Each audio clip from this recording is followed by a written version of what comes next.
Hey guys, so for all you loyal Riley Rehab subscribers, I got a very special video for you today. And that's my first ever collab video. And I've done it with none other than the TAEKWONDO nerd on YouTube.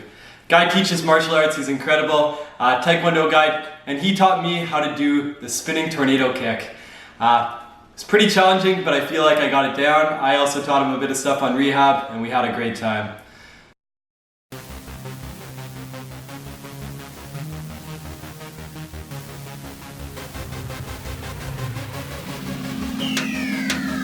Hey, it's Josiah Kicks here. I got Brendan here from physiotherapy. Your channel's called? From Riley Rehab. Riley Rehab. Excellent. I'm going to be showing him how to do a tornado kick today. And he's also going to go over the injury that I once sustained. It was my abductor long, that's what it's called. Yeah. And I pulled it, and I was out for a couple weeks, and it really hurts. But he's going to talk a little bit about how to actually deal with that injury, and I'll show him how to do the kick. Yeah. So I'll start with teaching the kick, and then you can go into recovery. Yeah, so did a bit of martial arts, but I'm nowhere near this guy's level at the Taekwondo nerd. So yeah, butterfly kick is, or no, sorry, tornado kick is the one. Tornado kick. So yeah. Just how the name is, it's a spinning move. It looks like this with your right leg in front. You pivot around, bring your knee up, switching legs, and then kick. And a lot of times they will kick through, and that makes it more like a tornado. But then there's the sparring version where you just kick and you land in front. So we'll teach that one first, and then we'll go into the big spinning one. All right, it's only gonna be on YouTube, right?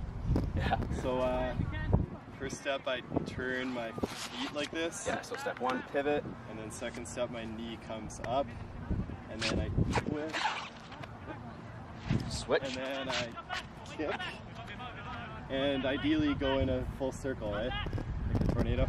Well, that's the tornado part that goes around, and then there's another version where it just kicks and you land in front. So you would kick and land in front like that. And that's one's more meant for sparring. Gotcha, gotcha. So I twist here. Yeah. Like that. Ooh, it's better than I thought.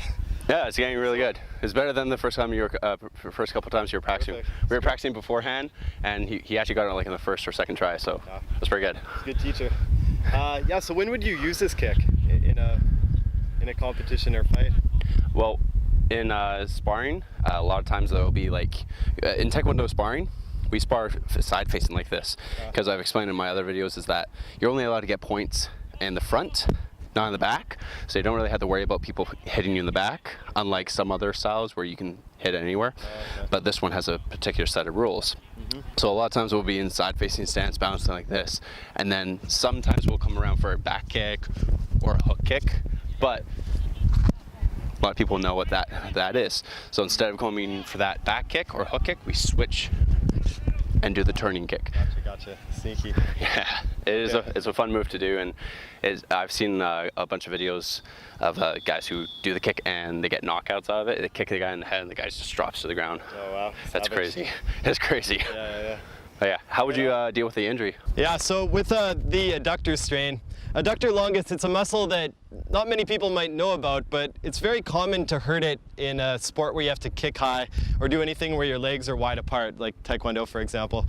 So basically, to know if you had it, you'd feel a big pull on the inner thigh, and especially if you squeeze your fist between your knees, if it causes pain, then that's a sign you could have it. And they range from anything from a tiny twinge that goes away in a couple days to very severe ones where your muscle basically snaps in half and then balls up. But I don't think the majority of the audience would apply to that. Most people, how it goes is they just overstretch it a bit too much, and in about 2 to 3 weeks they're back to normal, especially the younger folks that are doing this stuff. But there are a lot of things you can do to improve the speed that you recover at. And I'm going to start from the beginning. Some things you can do and some practical tips. You want to start off with making sure you have an ice pack and a tensor band, especially in the first 48 hours, because this will really bring down the swelling, bring down the pain, and just help the body heal quicker. You take a tensor band here, and you just wrap it around the thigh here. Do about 1 layer, and then grab an ice pack over top of where the most painful part is. Place it there, and then just roll it around and around and around. The good thing with these is you can be quite aggressive at how hard you pull them. It actually is good to go a little firmer because you want to get that swelling down. But for the sake of this video, I'm not going to go over the whole details of wrapping. You basically want to wrap it around there and ice it for about 20 minutes at a time, as much as you can in the first 48 hours. And that'll really help you in the beginning stage. And the other thing I'm going to say with you guys too is you want to be really careful that you're not overstretching this, or you're not stretching too aggressively in that first week, because that's the time when everything's healing. Most of the major stuff is going on to make that adductor muscle go back to normal. So you want to be pretty careful with doing some of the more aggressive stretches. I know some people, some gymnasts and people like that will try to do the splits and then get their brother to sit on them, that kind of thing. I'm all for that when you're not injured, because I know when you need flexibility it's good, but in those cases where you're in pain, you really want to make sure that you're not overdoing it on that. So I prefer to instead just do a butterfly stretch. Many of you might already be familiar with this, but the good thing with this is you can really control how much pressure you put on it. And in my case, I'd only recommend putting pressure to the point where you feel the pain and then just gently letting off and holding that for about 30 seconds. Stretching is still really good to do in this first week. You just want to make sure you don't overdo it because there is a lot of healing going on at that time. And just as a quick aside, on my channel Riley Rehab, I have a whole video dedicated to the difference between stretching for gains versus stretching for pains. And it kind of goes into the difference between the aggressive stretching and the lighter stretching. So with that being said, the last thing you want to do with these kind of injuries, you do want to work on getting the strength back there, because you want to work out that muscle so it recovers and then just heals faster. So one simple exercise you can do is just by laying on your side, keeping one leg planted here. I know I look really good right now, but you're basically just lifting your leg up like this. And while you do it, you're working the inner thigh muscle. And this is a really good way to just build the muscle back. If it doesn't cause you pain doing this, you can put an ankle weight over top and it can make it a lot more effective. But doing this basically 3 sets of 10 every day can be really good just to help you recover. And the last thing, I know you guys will ask me, can I return to my sport after I do this? I know that's the main question I get. For the sake of avoiding liabilities, I'm going to say talk with your medical professional or talk to me in person first. But if I was to give you something, if I knew you were going to return back, I would recommend you get yourself some kinesiology tape, which is basically that stretchy tape. You might have seen people use it in the Olympics.